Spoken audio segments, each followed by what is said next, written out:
تعرض گروهی به زن و شوهر همدانی. اول جلوی خودم به زنم دست زدن، بعد لباس خودم رو در آوردن.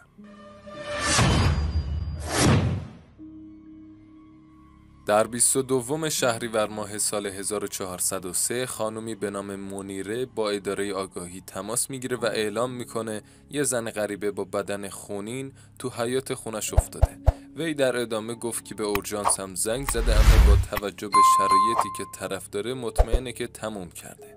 پلیسا بعد از این گزارش فوراً خودشونو به محل مورد نظر میرسونن. قبل از رسیدن آگاهی هم اورژانس به اونجا رسیده بود و مرگ اون زن رو تایید میکنه. جسد درست در وسط حیاط افتاده بود. زنی بود حول و حوش 30 خورده ای سال که در همون بررسی‌های اولیه مشخص شد که بهش 2 ضربه چاقو وارد شده، یکی به پشتش و یکی دیگه هم به شکمش. مامورها فوراً به سراغ منیره، شخصی که باشون تماس گرفته بود، میرن و تو همون خونه خودش به شدت تحت بازجویی قرارش میدن. اما اون حرفای پشت تلفنش رو تکرار میکنه و میگه برای خرید از صبح به فروشگاه رفته بود و بعد از حدود 4 ساعت به خونه برمیگرده و با این صحنه وحشتناک مواجه میشه. منیره در ادامه تاکید داشت که تا کنون یک بار هم این زن رو ندیده و اصلا نمیتونه حدس بزنه که چرا باید همچین اتفاقی تو خونه اون افتاده باشه. با پرسجوها و راستی آزمایی هایی که از وی به عمل اومد، مشخص شد که همسر منیره نیز از صبح در محل کارش به سر می برد و بچه هاشون هم مدرسه بودن. اما در بین حرفای منیره پلیس متوجه میشه که به غیر خانواده خودشون، برادر همسرش عباس که به تازگی از زندان آزاد شده بود به دلیل اینکه جایی برای زندگی نداشت، موقتا توی خونه اونا و در زیر زمینشون ساکن بود. وقتی پلیسا درباره عباس از منیره میپرسن، اون جواب میده که برادر شوهرش به خاطر قرضایی که بالا آورده بود 2 سال گذشته رو در زندان به سر برده و تمام زندگی خودشو از دست داده بود. گویا همسرش هم که نتونسته چنین وضعیتی رو تحمل کنه، دست به خودکشی زده و جونشو از دست داده بود. اون گفت که عباس تو این مدت در یه مغازه مشغول کاره و در تلاشه که بتونه جایی رو برای زندگی کردن اجاره کنه. پلیسا از منیره خواستن که شماره تلفن و آدرس محل کار عباس رو در اختیارشون بذاره تا با اونم صحبت کنن و از طرفی احتمال میدادن که شاید این قضیه ربطهایی به اون مرد داشته باشه. در این حین که مأمورها به بررسی جزئیات محل وقوع حادثه پرداخته بودند، متوجه شدند به غیر از به هم ریختگی هایی که در حیاط دیده میشد، در زیر زمین، جایی که عباس داخلش زندگی میکرد، بیشتر وسایل پخش و پلا شده بودند. در ادامه نیز وقتی که عباس رو نه تلفنی و نه در محل کار خود پیدا نمی‌کنن، تمام شک‌ها به سمت این مرد 26 ساله میره. متاسفانه محله قدیمی بود و هیچ دوربین مداربسته‌ای در اون محله وجود نداشت. همچنین ردیابی گوشی عباس هم فایده‌ای نداشت، چرا که اون تلفن همراهش رو با خودش نبرده و داخل اتاقش بود. پلیسا از علی شوهر منیره هم که خودشو به سرعت به اونجا رسونده بازجویی میکنن، اما هیچ اطلاعات تازه‌ای ازش به دست نمیاد. گویا عباس تو شراکتی که با یکی از آشناهاش داشته به مشکل برمیخورن و ورشکست میشه و تمام دارایی خودشو از دست میده. علی به پلیسا میگه به احتمال زیاد به دلیل اینکه خونه‌شون حفاظ درست و حسابی نداشته، افرادی از این قضیه سوء استفاده کردن و این زنو به قتل رسوندن. اون گمان میکرد که مقتول به خونه اونا پناه آورده، اما قاتل امونش نداده. بعد از تکمیل تحقیقات، جنازه مقتول به پزشکی قانونی فرستاده میشه و پلیس‌ها دوباره با تک تک آشنایان و بستگان این خانواده صحبت میکنن تا شاید سر نخی به دست بیارن و از اونور به شدت به دنبال عباس میگشتن. پلیس‌ها در حال تکمیل پرونده و تحقیقات بودن و به استعلام تماس‌ها و پیامک‌های تلفن همراه عباس پرداخته بودن، اما به هیچ سر نخی نرسیده بودن. تا اینکه وقتی کارآگاه‌ها به سراغ شرکای سابق عباس میرن، نه تنها هویت اون زن کشته شده مشخص میشه، بلکه یه مقتول جدید کشف میشه.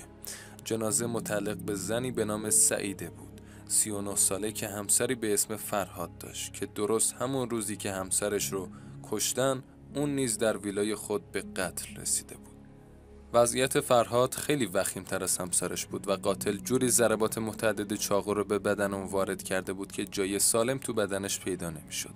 و بدتر از اون، وقتی که جسدش رو برای بررسی‌های بیشتر به پزشکی قانونی فرستادن، مشخص میشه که به فرهاد هم قبل و هم بعد از مرگش به طرز فجیعی تعرض شده بود، به طوری که قسمت تحتانی بدنش به شدت آسیب دیده بود.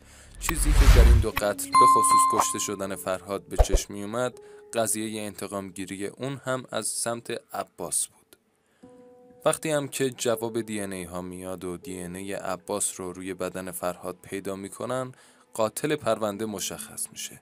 به همین دلیل پلیسا تمرکزشون رو میذارن روی پیدا کردن این مرد که به خوبی تونسته بود خودش رو از دید مامورها مخفی نگه داره. اما خیلی نمیگذره که کارآگاه ها با پیگیری های شبانه روزیشون میتونن عباس رو در محل اختفای خودش پیدا کنن و در یه عملیات غافلگیر کننده اونو دستگیر و به اداره آگاهی بیارن. در اداره عباس مورد بازجویی قرار میگیره.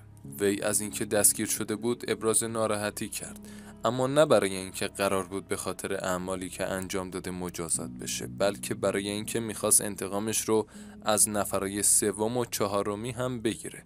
عباس میگفت خودش قصدش بعد از انجام مأموریتش با پای خودش بیاد کلانتری و به جرماش اعتراف کنه. با این همه اون خوشحال بود که تونسته از کسایی که باعث خراب شدن زندگیش و مرگ همسر جوونش شدن اونطوری که دوست داره انتقام بگیره. این قاتل خیلی راحت پیش بازجوهاش به همه چیز اعتراف میکنه. اون گفته که تازه ازدواج کرده بود و یه زندگی بسیار آروم و راحت و با همسرش مونا داشت.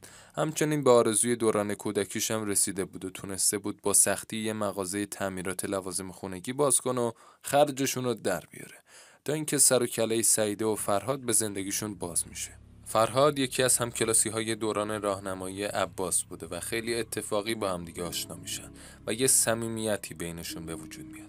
عباس میگه تو دوران مدرسه اصلا از فرهاد خوشش نمیومده، اما فکر میکرده که حتما فرهاد عوض شده و گذشته رو فراموش کرده.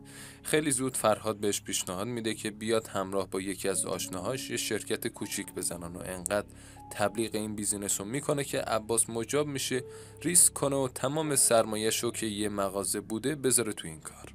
اما یکم بعد متوجه میشه که فلسفه اون شرکت فقط اینه که مالکشی باشه برای خلافای فرهاد و تازه اینجا عباس متوجه میشه که فرهاد هنوز همون آدم دغل‌کار گذشته است. به همین خاطر عباس تصمیم میگیره که شراکتشو با اونا به هم بزنه و سرمایه‌شو بکشه بیرون.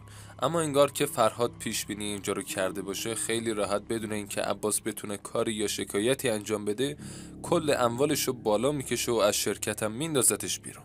عباس میگه در عرض یه سال نه تنها کل داراییشو از دست میده، بلکه فرهاد اونو خوار و ذلیل میکنه. قاتل در ادامه میگه که به خاطر قضاوت اطرافیانش از این موضوع به کسی چیزی نمیگه و تمام بلاهایی که در اون مدت سرش اومده بود باعث میشه که نتونه درست فکر کنه و یه شب موقع خواب به فکرش میرسه که بره و ماشین فرهادو که جونش واسش در میرفت و با یه کلنگ داغون کنه و این کارو هم میکنه. اما هیچ وقت نمیتونست حدس بزنه که در نهایت این کارش منجر به چه اتفاق ناگواری میشه و چگونه زندگیشو از این رو به اون رو میکنه. گویا فرهاد که نمیتونسته این قضیه رو تحمل کنه، تصمیم به انتقام از عباس میگیره. فردای روزی که عباس اون بلا رو سر ماشینش میاره، فرهاد بهش زنگ میزنه و یه جا قرار میذاره که عباس بره و با هم مسالمت آمیز اختلافاشون رو حل کنن. عباس هم که فکر کرده اون اقداماتش باعث شده فرهاد سر عقل بیاد، همونجا یه ماشین میگیره و میره خونه فرهاد و مشغول صحبت باهاش بوده که یهو سعیده همسر فرهاد با منازن خودش از در وارد میشن. تا میاد بپرسه اونجا چی کار میکنه، یهو از داخل اتاق دو نفر که یکیشون همون شریک سابقش تو شرکت فرهاد بود، دست و پا و دهنشو میبندن و میرن سراغ همسرش. تمام لباسای اونو در میارن و نوبتی جلوی چشم عباس به زنش تعرض میکنن. این قسمت از اعترافات عباس انقدر براش دردناکه که بعد مدتی اشک ریختن میتونه جمله هاشو به پایان برسونه. اونجا فرهادم بهش گفته که این انتقام کاریه که عباس با ماشینش که مثل ناموسش بوده انجام داده. اما همه چی به اینجا ختم نمیشه و عباس میگه تو اون حالتی که نمیتونسته هیچ کاری کنه و داشتن اون بلا رو سر زنش میآوردن، فرهاد شلوار عباس رو میکشه پایین و با بطری مشروب بهش تعرض میکنه. از اون ور سعیده که با دروغگویی مونا رو کشونده بود اونجا، داشت از تمام اون صحنه ها فیلم میگرفت. بعد حدود 7-8 ساعت هم اونا میندازنشون تو ماشین و چند خیابون اونورتر ولشون میکنن. بازم ماجرا به اینجا ختم نمیشه و عباس میگه نمیدونه کی فرهاد دست چکای اونو دزدیده بود، اما با جعل امضای اون کاری میکنه عباس میلیاردی بدهی بالا بیاره و بعدم به زندان بیفته. وقتی هم که میره حبس، همسرش که توی یه هفته هم بهش تعرض شده بود و هم شوهرش رفته بود زندان و هم به دلیل اینکه تمام خونه زندگیشون از دست داده بودن مجبور شده بود بره با عموش زندگی کنه، یه مش قرص میخوره و به زندگیش پایان میده. همه اینها باعث میشه عباس تو 2 سالی که زندانه صبح تا شب به فکر انتقام گرفتن باشه. اون میگه زندگی بعد از این اتفاقاتی که براش معنا نداشت و میخواست هر طور که شده تمام اون آدما رو گیر بیاره و حداقل انتقام خون زنشو ازشون بگیره و بعدم بره و خودشو معرفی کنه. همینم میشه. اون بعد از 3 ماه که داخل خونه برادرش مخفی بود، آمار فرهاد و زنشو در میاره. عباس با نقشه دقیقی که میکشه میتونه یه روز دم ظهر سعیده رو تنها توی مغازش گیر بیاره.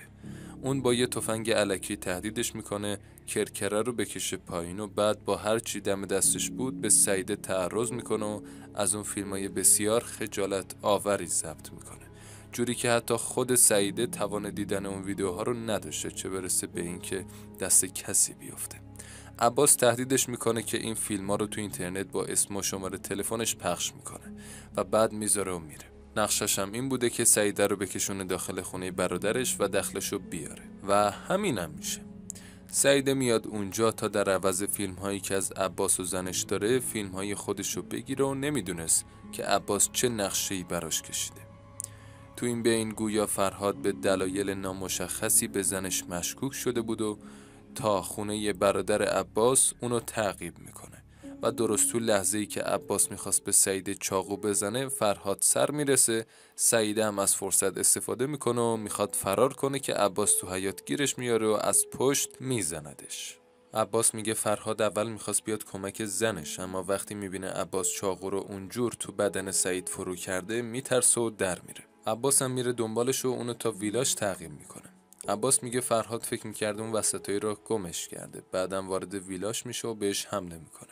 عباس نمیخواسته بذاره فرهاد راحت بمیره، چرا که تمام اون لحظات زجر کشیدن همسرش جلوی چشاش بوده. عباس بعد از چند چاقویی که به فرهاد میزنه وسط جون دادنش بهش تعرض میکنه و بعد دوباره بهش چاقو میزنه و وقتی اون کاملا میمیره با چوبی که اون اطراف بود قسمت عقبی بدن فرهاد رو داغون میکنه. در ادامه عباس میخواسته که دنبال اون 2 نفر دیگه‌ای که به زنش تعرض کرده بودن بگرده که پلیسا دستگیرش میکنن.